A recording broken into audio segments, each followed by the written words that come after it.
aka God mode, aka GOAT mode, aka Demon mode, MVP mode, you can't stop me mode, can't see me mode. Welcome back to Wnba Heat Check, the only channel where we don't just watch the games, we survive them. And tonight, I am barely surviving because what I just witnessed was not a basketball game, it was a religious experience, a total out-of-body phenomenon that left the entire arena breathless. Are you kidding me right now? We are talking about an absolute masterclass, a clinic, an undeniable assault on the record books that will be talked about for the next 50 years. Caitlin Clark didn't just step onto the floor against the Seattle Storm. She descended from the heavens, looked at the stat sheet, and said, "Watch this." The Indiana Fever just pulled off a 110-107 victory in front of a completely unglued Gainbridge Fieldhouse. And I am still shaking. I mean it. My hands are literally shaking holding this mic right now. Because we just witnessed history being rewritten in real time. This wasn't just a win. This was a statement to the entire league. A message delivered with surgical precision and unapologetic dominance. I need everybody in the comments right now. Stop what you are doing. Drop your snacks. Pause the video. And answer me this. Where does this rank in the history of the Wnba? I'm not talking about just this season. I'm not talking about just Fever franchise history, though she shattered that too. I am talking about the all-time, entire history of the league. Is this the greatest regular season performance we have ever seen? Because I've been watching this league a long time. I remember the early days. I remember Cynthia Cooper putting the Comets on her back and winning 4 straight. I've seen Diana Taurasi in her absolute prime, dropping 40 burgers and hitting game winners with that cold-blooded stare. I've seen Cheryl Swoops dominating on both ends of the floor, winning MVPs and Defensive Player of the Year awards in the same breath. I've seen Aja Wilson put up sheer video game numbers in the paint, rebounding everything in sight and blocking shots into the third row. I've seen Breanna Stewart carry teams on her back to championships. I have seen the legends, but I do not think I have ever, in my entire life of consuming basketball, seen a game that combined this level of jaw-dropping efficiency, this level of elite, clairvoyant playmaking, and this sheer volume of scoring under this kind of immense defensive pressure. Put your rankings down below because I think July 17, 2026 just became a national basketball holiday, a day we need to circle on the calendar every single year to commemorate what just happened on that hardwood. You have to understand the context here, folks, because the context makes it even more ridiculous. Aliyah Boston, the anchor of the paint, the safety valve, the interior presence that makes this entire Fever engine run smoothly, was out with a leg injury. She was sitting on the bench in street clothes. Everyone thought Indiana was going to struggle. The analysts on TV said it, the beat writers tweeted it, everyone thought Seattle was going to feast inside and bully them off the block. But when your back is against the wall, when the odds are stacked completely against you, that is when the true legends emerge from the fire. Look, I know I'm biased. You guys know I ride for Indiana. You know I get hype when this team gets rolling, and I am in an obnoxiously good mood right now. I fully admit I am wearing rose-colored glasses. I have the Fever jersey on. I have the foam finger ready, but the numbers don't lie.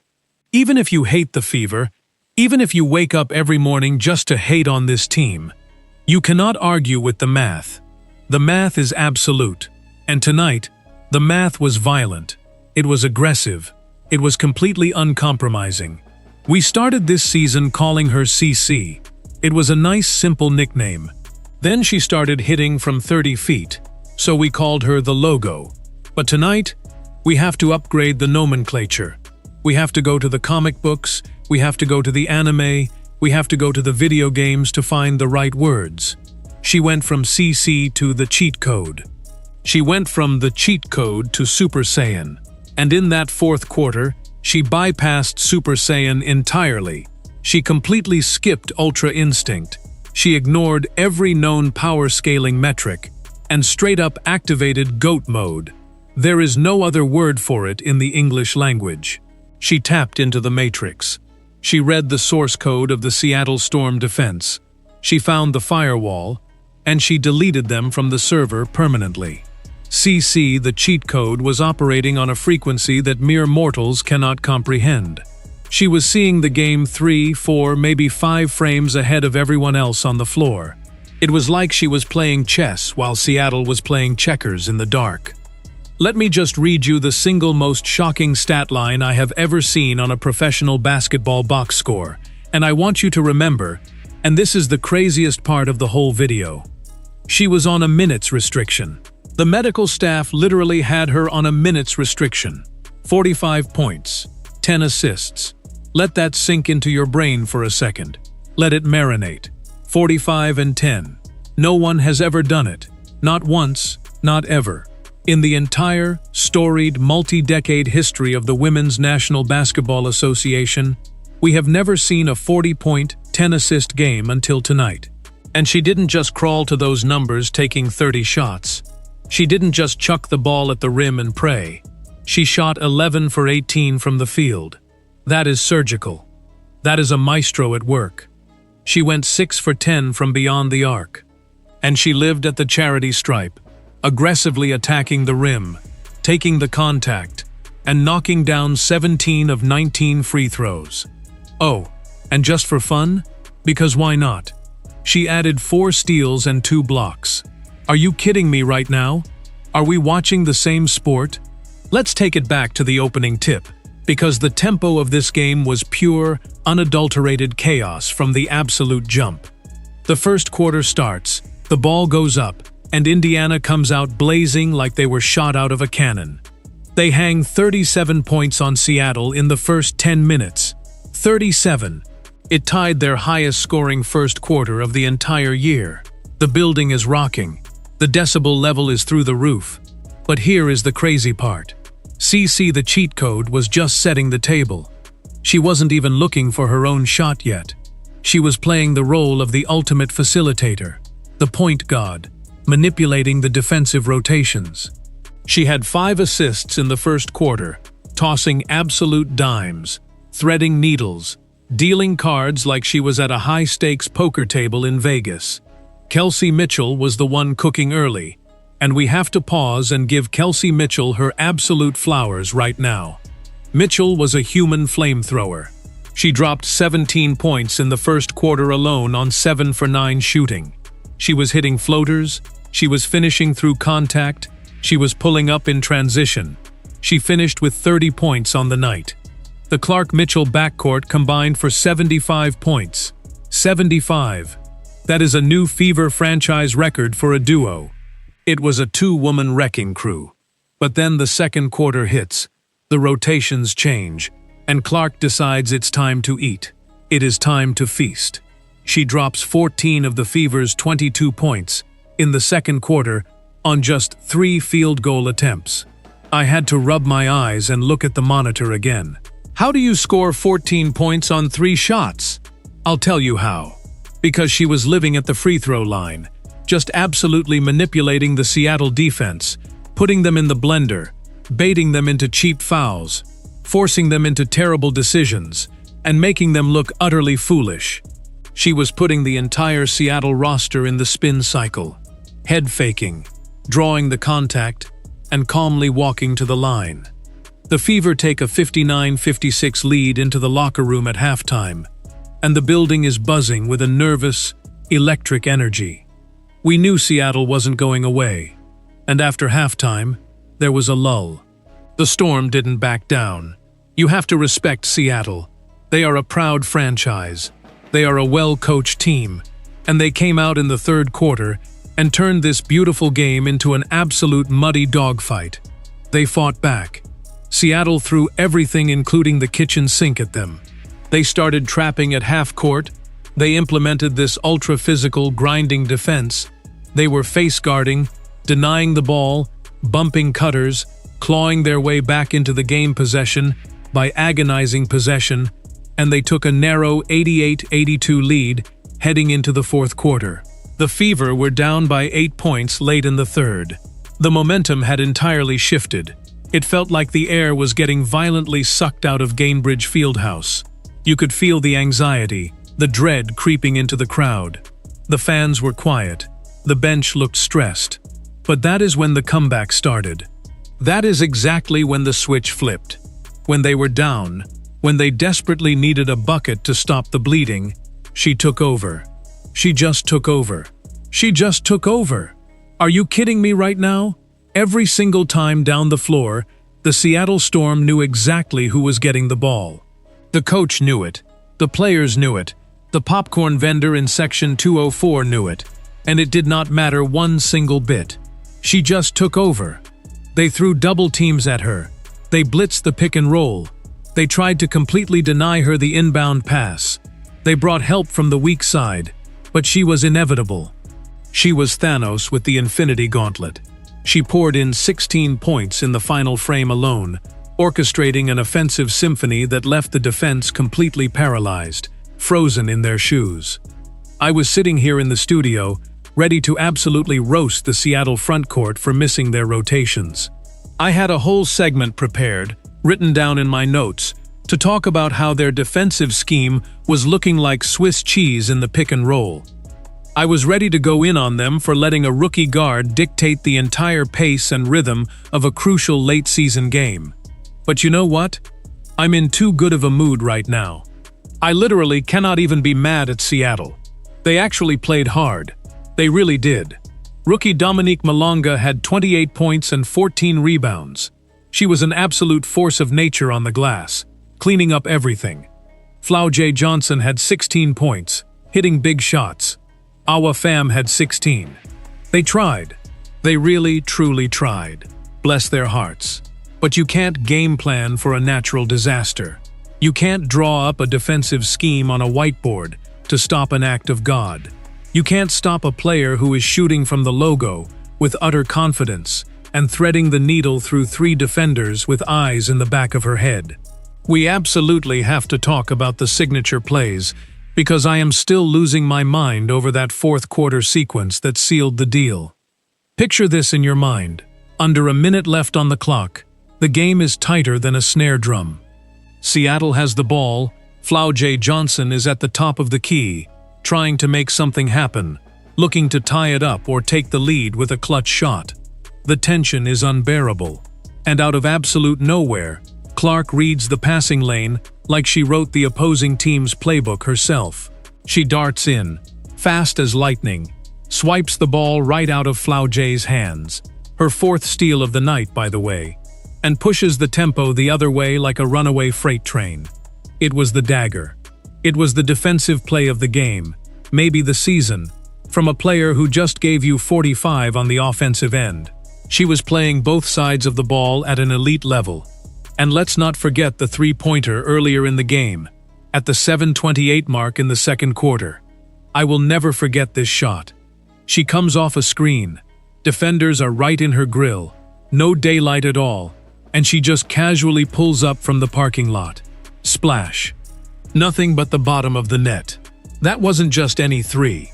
That was the shot that made her the fastest player in Wnba history to hit 200 career 3-pointers, absolutely shattering Katie Smith's legendary, seemingly unbreakable record in just 74 games. The swish was so incredibly clean, it didn't even move the net. It sounded like tearing a piece of fine silk. The crowd erupted into absolute pandemonium. The bench went completely crazy, towels waving everywhere, and you could see the absolute despair, the soul-crushing defeat in the eyes of the Seattle defenders. They knew they were witnessing greatness they could not contain. But as we wrap up this historic, breathless recap, I want to leave you with the single most historically significant number from tonight. It's not just the 45 points, which is a massive new Fever franchise record, breaking Kelsey Mitchell's old mark of 38. It's not just the 10 assists that made her the absolute first player ever in the 40-10 club. It's not the 17 of 19 from the free throw line showing her aggression, or the fact that she tied the record for her 20th career points assists double-double. It is the 29. She did all of this All of this unfathomable production in 29 minutes. She was on a minutes restriction. The highest scoring game in Wnba history by a player who played less than 30 minutes on the hardwood. She gave you a 45-point, 10-assist double-double in less time than it takes to watch a sitcom on Netflix. It is unparalleled efficiency. It is historic dominance. It is CC the cheat code cementing her legacy in real time, brick by brick, right in front of our eyes. If you are as hyped as I am right now, if your pulse is racing like mine is, you need to smash that like button until your mouse breaks into pieces. Subscribe to the channel right now if you want the most unfiltered, high-energy, passionate basketball coverage on this entire platform. Drop your comments down below. Let me know if this is the greatest individual game you have ever watched in your life. And tell me who you think can even theoretically, mathematically, slow her down for the rest of this season. Thank you for riding with me through this absolute roller coaster of a basketball season. Keep your eyes on the court and stay toxic, my friends. A hyper-realistic, dramatic YouTube thumbnail prompt. Caitlin Clark, in her Indiana Fever uniform, mid-scream, radiating intense glowing golden energy, like a Super Saiyan aura. The background is a dark, cinematic Gainbridge fieldhouse, with high-contrast stadium lights piercing the darkness. Bold, glowing red neon text in the foreground reads, "GOAT mode activated." A massive, glowing yellow directional arrow points directly to her intensely expressive face to maximize click-through rate. An intense, high-contrast YouTube thumbnail prompt showing Caitlin Clark pulling up for a deep three-pointer. The basketball is entirely engulfed in exaggerated CGI flames. In the background, two Seattle Storm defenders are heavily blurred out, looking utterly defeated with hands on their heads. Bold, 3D embossed text reads, 45 PTS and 10 AST, with a huge cinematic lens flare reflecting brilliantly off the text. A split-screen dramatic thumbnail prompt. On the left side, a tight close-up of Caitlin Clark looking intensely at the camera with glowing blue eyes, harsh cinematic shadows stretching across her face. On the right side, a dramatic shattered glass effect overlaying a vintage Wnba record book. Huge, bold white text with a thick black outline reads, "History rewritten." High saturation, color-graded specifically for maximum YouTube retention. A high-energy thumbnail prompt featuring Caitlin Clark and Kelsey Mitchell standing back-to-back, both radiating intense CGI heat waves. The background is completely pitch black, with dramatic overhead spotlights illuminating them like undisputed champions. Large, bold, glowing yellow text reads, 75 points duo, with a huge red circle highlighting their faces, and a thick red arrow pointing to the Wnba logo on their jerseys. A hyper-dramatic, sensational thumbnail prompt showing a wide-angle, low-angle shot of Caitlin Clark standing alone at the free throw line.